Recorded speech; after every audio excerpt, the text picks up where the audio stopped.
Prabu Harjuno Sosrobahu. Seri 116. Bambang Sumantri Perang Tanding. Senopati dan dua orang prajuritnya merasa cemas. Ada gelagat yang tidak semestinya. Nampak dari wajah dan sikap sang Prabu yang sepertinya menahan amarah. Namun mereka tetap menunggu titah sang raja. Sang Prabu masih tetap membaca dengan menggigit bibir, pertanda ia menahan gejolak hati. Ia sama sekali tidak menduga Bambang Sumantri yang baru saja ia puji dan banggakan itu telah berani menulis surat yang membuatnya naik pitam. Sang Prabu Harjuno Sosrobahu masih melanjutkan membaca kalimat demi kalimat. Ia mencoba memahami maksud dari Bambang Sumantri. Pada baris-baris akhir dari surat itu, membuat Prabu Harjuno Sosrobahu mengangguk-angguk. Wajahnya pun tampak semakin cerah. Bahkan kemudian ia sedikit tersenyum. Senopati dan dua orang prajuritnya menjadi lega setelah melihat sang Prabu tersenyum. Anak itu mempermainkan perasaanku. Batin Prabu Harjuno Sosrobahu. Cerdik juga ia menggiring nalarku, sehingga aku mesti menuruti permintaannya. Sungguh permintaan yang gila.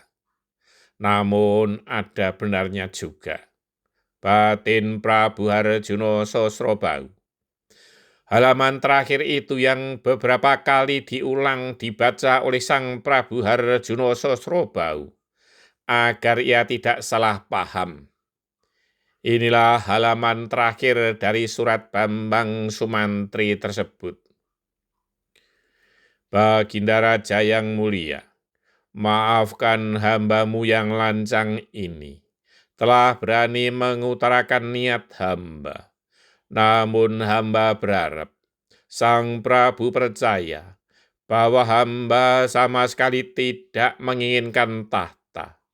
Seandainya hamba diterima sebagai abdi saja, sudah merupakan penghormatan. Apalagi menginginkan sang putri Dewi Citrawati, yang seorang titisan bidadari, sama sekali tidak.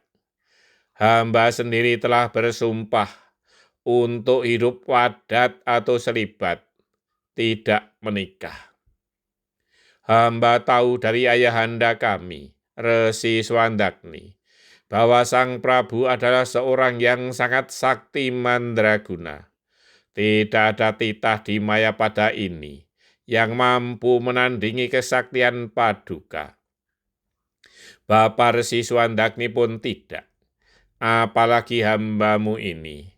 Hamba berani mengutarakan niat ini semata-mata demi keluhuran dan keagungan nama Raja Agung Binatoro, Prabu Harjuno Sosrobahu, bukan nama Bambang Sumantri.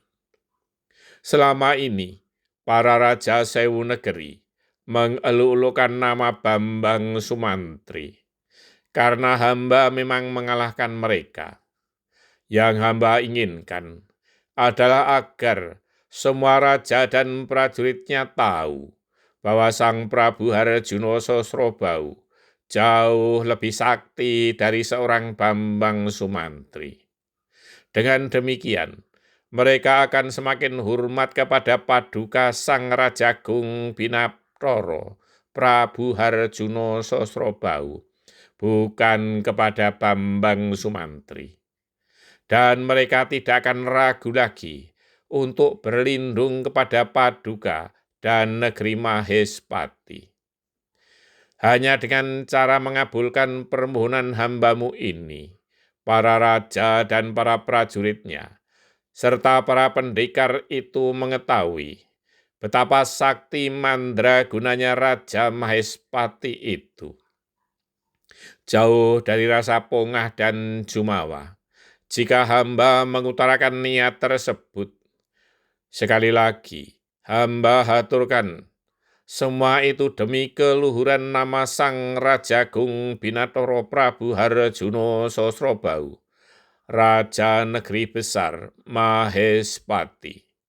Oleh karenanya, sudilah kiranya Sang Prabu untuk menunjukkan Jaya Kawijayan dan Jaya Kasantikan di hadapan seluruh penonton dari berbagai negeri itu.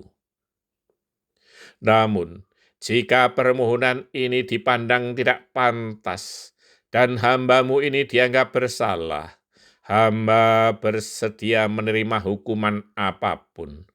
Bahkan seandainya menjadi pangewan-ewan atau digantung di alun-alun Mahespati sekalipun. Sekali lagi hamba mohon maaf yang sebesar-besarnya dan siap sedia untuk menanggung segala akibat dari kelancangan hambamu ini. Hormat hamba, Bambang Sumantri. Beberapa kali Prabu Harjuno Sosrobau mengulangi halaman terakhir itu, dan akhirnya memahami maksud dari Bambang Sumantri. Sebelumnya Sang Prabu memang dibuatnya naik pitam. Ia mengira Bambang Sumantri menantangnya untuk merebut kekuasaan dan menginginkan sang putri Dewi Citrawati serta 800 putri Dumas, dan menganggap Bambang Sumantri telah pongah dan jumawa, merasa tak tertandingi. Beruntung surat tidak terlanjur dirobek dan dibacanya hingga kata yang terakhir, sehingga tidak terjadi salah paham.